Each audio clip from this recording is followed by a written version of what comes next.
Hoy voy a presentaros otra de las actividades que tenemos en casa.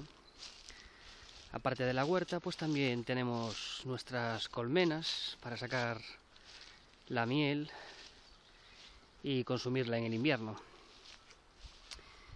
Aquí tenemos 4 colmenas que están llenas de abejas y una que está vacía esperando que se llene este año.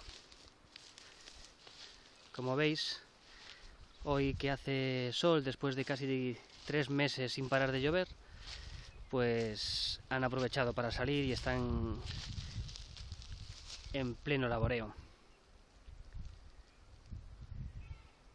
Están en una pequeña finca donde tenemos plantado romero, donde hay algún que otro árbol frutal como un manzano, un membrillero, y después, bueno, pues están totalmente rodeadas de vegetación.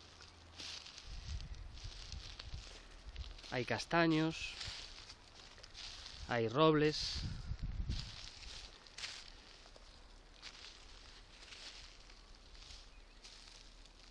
y después hay diversa vegetación en todo su entorno. Así que este es nuestra pequeña labor apícola.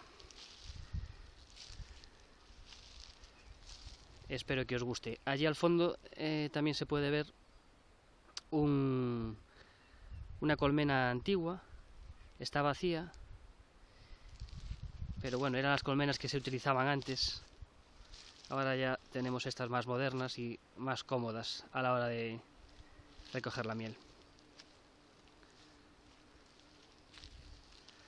Pues nada, eso es todo por hoy. Un saludo.